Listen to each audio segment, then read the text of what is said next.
ತಮಿಳುನಾಡಿನಲ್ಲಿ ವಿಧಾನಸಭಾ ಚುನಾವಣೆ ಸಮೀಪಿಸ್ತಾ ಇದ್ದು ಬಿಜೆಪಿ ಹೈಕಮಾಂಡ್ ಪ್ರಮುಖ ನಿರ್ಧಾರವನ್ನು ಕೈಗೊಳ್ಳುವ ಸಾಧ್ಯತೆ ಇದೆ. ಎಐಎಡಿಎಂಕೆ ಜೊತೆ ಮೈತ್ರಿ ಮಾಡಿಕೊಳ್ಳುವ ಉದ್ದೇಶದಿಂದ ಬಿಜೆಪಿ ರಾಜ್ಯಾಧ್ಯಕ್ಷರನ್ನ ಬದಲಾವಣೆ ಮಾಡಲಾಗಿತ್ತು. ಅಣ್ಣಾಮಲೈ ಅವರ ಸ್ಥಾನಕ್ಕೆ ನಯನಾರ್ ನಾಗೇಂದ್ರನ್ ಅವರನ್ನು ನೇಮಕ ಮಾಡಲಾಗಿತ್ತು. ಈ ಬದಲಾವಣೆಗಳ ನಂತರ ತಮಿಳುನಾಡು ಬಿಜೆಪಿಯಲ್ಲಿ ಗೊಂದಲಗಳುಂಟಾಗಿತ್ತು.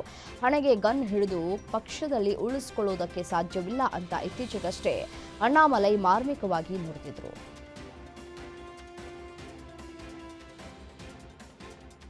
ವಿವಾಹಿತೆ ಮಹಿಳೆಯರೊಂದಿಗೆ ವಂಚನೆ ಮಾಡಿದ್ದ ಅಂತ ಹೇಳಿ ಆರೋಪಿಸಿದ್ದ ಹಿನ್ನೆಲೆ ಮರ್ಯಾದೆಗೆ ಹೆದರಿ ಯುವಕ ಆತ್ಮಹತ್ಯೆ ಮಾಡಿಕೊಂಡಿರುವಂತಹ ಘಟನೆ ಚಿಂತಾಮಣಿ ಗ್ರಾಮಾಂತರ ಪೊಲೀಸ್ ಠಾಣಾ ವ್ಯಾಪ್ತಿಯಲ್ಲಿ ನಡೆದಿದೆ. ಗಿರೀಶ್ ಅಲಿಯಾಸ್ ಸಾಯಿ ಸುದೀಪ್ ಆತ್ಮಹತ್ಯೆ ಮಾಡಿಕೊಂಡಿರುವ ಯುವಕ ಗಿರೀಶ್ ವಿಷ ಸೇವನೆ ಮಾಡಿ ನೇಣು ಬಿಗಿದುಕೊಂಡು ಆತ್ಮಹತ್ಯೆಯನ್ನು ಮಾಡಿಕೊಂಡಿದ್ದಾನೆ. ಮಹಿಳೆಯರು ಗಿರೀಶ್ ವಿರುದ್ಧ ಚಿಕ್ಕಬಳ್ಳಾಪುರ ಮಹಿಳಾ ಠಾಣೆಯಲ್ಲಿ ಪ್ರಕರಣವನ್ನು ದಾಖಲಿಸಿದ್ದಾರೆ.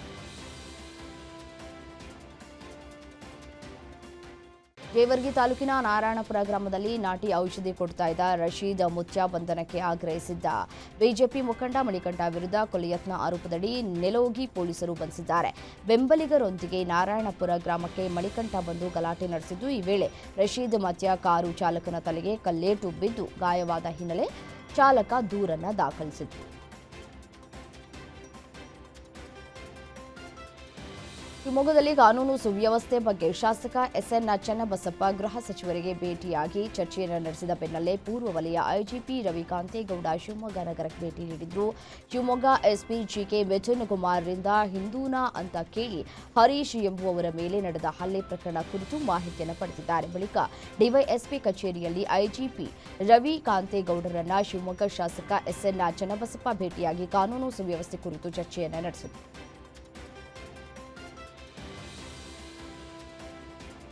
ಎರಡು ಕುಟುಂಬಗಳ ನಡುವಿನ ಜಮೀನು ಗಲಾಟೆ ಹಿನ್ನೆಲೆ ತೋಟದಲ್ಲಿ ಬೆಳೆದಿದ್ದ 50ಕ್ಕೂ ಹೆಚ್ಚು ಸಿಲ್ವರ್ ಮರಗಳನ್ನು ಕಡಿದಿರುವ ಘಟನೆ ಹಾಸನ ಜಿಲ್ಲೆಯ ಸಕಲೇಶಪುರ ತಾಲೂಕಿನ ನಾಗನಹಳ್ಳಿಯಲ್ಲಿ ನಡೆದಿದೆ. ಆಸ್ತಿಗಾಗಿ ಕಲಹ ನಡೀತಾ ಇದ್ದು, ಚೋಬಾ ಎನ್ನುವವರು ತಮ್ಮ ತೋಟದಲ್ಲಿ ಬೆಳೆದಿದ್ದ 16 ವರ್ಷಗಳಿಂದ ಬೆಳೆದಿದ್ದಂತಹ 2 ಲಕ್ಷ ರೂಪಾಯಿ ಮೌಲ್ಯದ ಸಿಲ್ವರ್ ಮರಗಳನ್ನು ಮಾರಾಟ ಮಾಡಬಾರದು ಎನ್ನುವ ಉದ್ದೇಶದಿಂದ ಈ ಕೃತ್ಯ ಎಸಗಲಾಗಿದೆ.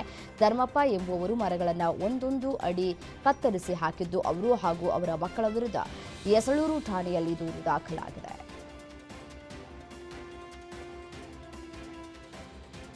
ಬೆಂಗಳೂರಿನಲ್ಲಿ 7 ಕೋಟಿ ದರೋಡೆ ಪ್ರಕರಣ ಬೆನ್ನಲ್ಲೇ ಸುಮಾರು 17 ಲಕ್ಷ ಬೆಲೆ ಬಾಳುವ ಚಾಕೊಲೇಟ್ ಬಾಕ್ಸ್ಗಳನ್ನು ಕದ್ದಿರುವ ಘಟನೆ ನೆಲಮಂಗಲದಲ್ಲಿ ನಡೆದಿದೆ. ಚಾಲಕ ರಂಜಿತ್ರನ್ನ ಬಳಸಿಕೊಂಡು ಮಹೇಂದ್ರ ಬುಲೆರೋ ವಾಹನದಲ್ಲಿದ್ದ ಜಾನ್ಸನ್ ಎಂಟರ್ಪ್ರೈಸಸ್ನ ಕಂಪನಿಗೆ ಸೇರಿದಂತಹ ಚಾಕೊಲೇಟ್ ಬಾಕ್ಸ್ ಅನ್ನು ಕದ್ದು ಪರಾರಿಯಾಗಿದ್ದಾರೆ.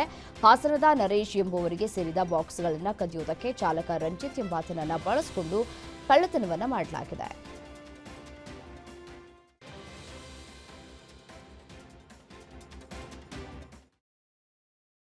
ದೇಗುಲದ ಬೀಗ ಮುರಿದು ಕಳ್ಳತನ ಮಾಡಿರುವ ಘಟನೆ ಕೆಆರ್ಪೇಟೆ ತಾಲೂಕಿನ ತುಳಸಿ ಗ್ರಾಮದಲ್ಲಿ ನಡೆದಿದೆ. ಗ್ರಾಮದ ಶನೇಶ್ವರ ಸ್ವಾಮಿ ದೇಗುಲ ಬೀಗ ಮುರಿದು ಹುಂಡಿ ಸೇರಿ ದೇವರ ಚಿನ್ನಾಭರಣ ಕಳ್ಳತನ ಮಾಡಿದ್ದಾರೆ. ದೇಗುಲದ ಸಿಸಿಟಿವಿಯ ವೈರ್ ಕತ್ತರಿಸಿ ದುಷ್ಕರ್ಮಿಗಳು ದುಷ್ಕೃತ್ಯವನ್ನು ಮೆರೆದಿದ್ದಾರೆ. ಸ್ಥಳಕ್ಕೆ ಕಿಕ್ಕೇರಿ ಪೊಲೀಸರು ಭೇಟಿಯನ್ನು ನೀಡಿ ಪರಿಶೀಲನೆ ನಡೆಸಿದ್ದಾರೆ.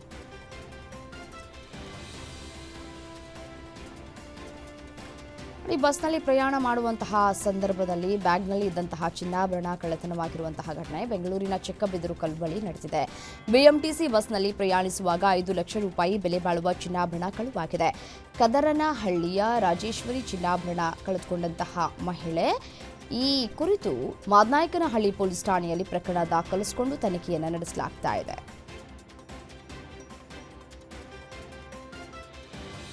ರಾಜ್ಯದ 6 ಪೊಲೀಸ್ ಠಾಣೆಗಳಿಗೆ ಬೇಕಾಗಿದ್ದ ಕುಖ್ಯಾತ ಕಳ್ಳನನ್ನ ರಾಯಚೂರಿನ ಪಶ್ಚಿಮ ಠಾಣೆ ಪೊಲೀಸರು ಬಂಧಿಸಿದ್ದಾರೆ. ಆಂಧ್ರಪ್ರದೇಶದ ಧರ್ಮಾವರಂ ಮೂಲದವ ಕಳ್ಳ ರಾಮಕೃಷ್ಣ ರಾಜ್ಯದ ರಾಯಚೂರು ಸೇರಿ ಹಲವು ಜಿಲ್ಲೆಗಳಲ್ಲಿ ನಿರ್ಗತಿಕರಂತೆ ಓಡಾಡಿಕೊಂಡು ಮನೆಗಳನ್ನು ಗುರುತಿಸಿ ಕಳ್ಳತನ ಮಾಡ್ತಾ ಇದ್ದ ಅನ್ನೋದು ವಿಚಾರಣೆಯಿಂದ ಬೆಳಕಿಗೆ ಬಂದಿದೆ. ಆತನಿಂದ 36 ಲಕ್ಷ ರೂಪಾಯಿ ಮೌಲ್ಯದ 315 ಗ್ರಾಂ ಚಿನ್ನಾಭರಣವನ್ನು ಪೊಲೀಸರು ವಶಕ್ಕೆ ಪಡೆದುಕೊಂಡಿದ್ದಾರೆ.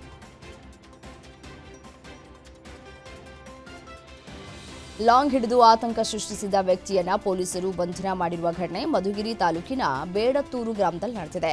ಮದ್ಯಪಾನ ಮಾಡಿ ಲಾಂಗ್ ಹಿಡಿದು ಗ್ರಾಮಸ್ಥರನ್ನ ಭಯಗೊಳಿಸ್ತಾ ಇದ್ದ ದೇವರಾಜನನ್ನ ಮಿಡಗೇಶಿ ಪೊಲೀಸರು ಬಂಧನ ಮಾಡಿದ್ದಾರೆ. ಪ್ರತಿನಿತ್ಯ ಮದ್ಯಪಾನ ಮಾಡಿಕೊಂಡು ಲಾಂಗ್ ಹಿಡಿದುಕೊಂಡು ಅವಾಚ್ಯ ಶಬ್ದಗಳಿಂದ ಕಿರ್ಚಾಡ್ತಾ ಇದ್ದಂತಹ ದೃಶ್ಯ ಸಾಮಾಜಿಕ ಜಾಲತಾಣಗಳಲ್ಲಿ ವೈರಲ್ ಆದ ಹಿನ್ನೆಲೆಯಲ್ಲಿ ಆತನನ್ನ ಬಂಧನ ಮಾಡಲಾಗಿದೆ. ಬೈಕ್ ಸ್ಕಿಡ್ ಆಗಿ ಎಂಜಿನಿಯರಿಂಗ್ ವಿದ್ಯಾರ್ಥಿ ಮೃತಪಟ್ಟಿರುವಂತಹ ಘಟನೆ ನೆಲಮಂಗಲದ ಸುಭಾಷ್ ನಗರದಲ್ಲಿ ನಡೆದಿದೆ. ಬೈಕ್ ನಿಯಂತ್ರಣ ಸಿಗದೆ ನವೆಂಬರ್ 17ರಂದು ಬೈಕ್ನಿಂದ ಬಿದ್ದಿದಂತಹ ಗಾಯಾಳು ತೇಜಸ್ನನ್ನ ಬೆಂಗಳೂರು ಮಣಿಪಾಲ್ ಆಸ್ಪತ್ರೆಗೆ ದಾಖಲಿಸಲಾಗಿತ್ತು. ಗಂಭೀರವಾಗಿ ಗಾಯಗೊಂಡಿದ್ದ ತೇಜಸ್ ಚಿಕಿತ್ಸೆ ಫಲಕಾರಿಯಾಗದೆ ಸಾವನ್ನಪ್ಪಿದ್ದಾನೆ. ಘಟನೆಗೆ ಸಂಬಂಧಪಟ್ಟಂತೆ ನೆಲಮಂಗಲ ಸಂಚಾರಿ ಪೊಲೀಸ್ ಠಾಣೆಯಲ್ಲಿ ಪ್ರಕರಣ ದಾಖಲಾಗಿದೆ.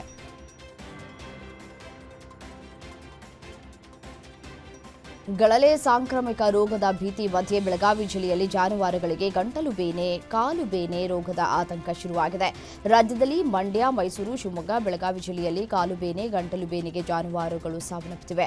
31 ಕೃಷ್ಣ ಮೃಗಗಳ ಸಾವಿನ ನಂತರವೂ ಜಾನುವಾರುಗಳ ರಕ್ಷಣೆಗೆ ಪಶು ಸಂಗೋಪನೆ ಇಲಾಖೆ ಮುಂದಾಗಿಲ್ಲ ಅಂತ ರಾಜ್ಯ ಸರ್ಕಾರದ ವಿರುದ್ಧ ರೈತ ಸಂಘದ ರಾಜ್ಯಾಧ್ಯಕ್ಷ ಚೂನಪ್ಪ ಪೂಜೇರ ಆಕ್ರೋಶವನ್ನು ವ್ಯಕ್ತಪಡಿಸಿದ್ದಾರೆ.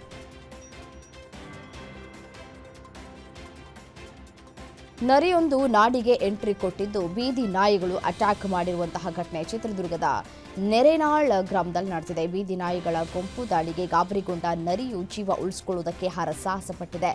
ಜೀವ ರಕ್ಷಿಸಿಕೊಳ್ಳುವುದಕ್ಕೆ ನಾಯಿಯೊಂದಿಗೆ ನರಿ ಕಿತ್ತಾಡಿದಂತಹ ದೃಶ್ಯ ಸ್ಥಳೀಯರ ಮೊಬೈಲ್ನಲ್ಲಿ ಸೆರೆಯಾಗಿದೆ.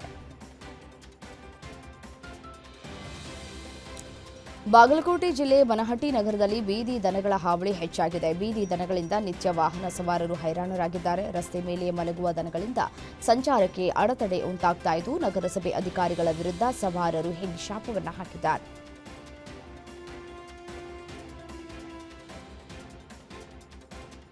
ಕುಟುಂಬವೊಂದು ಸಾವಿನ ನೋವಲ್ಲೂ ಅಂಗಾಂಗ ದಾನ ಮಾಡಿ ಶ್ರೇಷ್ಠತೆ ಮೆರೆದ ಘಟನೆ ಹಾಸನ ಜಿಲ್ಲೆಯ ಆಲೂರು ತಾಲೂಕಿನ ಕಿತ್ತಗಳಲೆ ಗ್ರಾಮದಲ್ಲಿ ನಡೆದಿದೆ. ಒಂದು ವಾರದ ಹಿಂದೆ ಬೈಕ್ ಅಪಘಾತದಲ್ಲಿ ಗಾಯಗೊಂಡಿದ್ದ 31 ವರ್ಷದ ನಾಗರಾಜ್ ಚಿಕಿತ್ಸೆ ಫಲಕಾರಿಯಾಗದೆ ಮೃತಪಟ್ಟಿದ್ದು, ಕುಟುಂಬಸ್ಥರು ಮಗನ ಅಂಗಾಂಗವನ್ನ ಬೆಂಗಳೂರಿನ ಕಿಮ್ಸ್ ಆಸ್ಪತ್ರೆಯಲ್ಲಿ ದಾನ ಮಾಡಿದ್ದಾರೆ.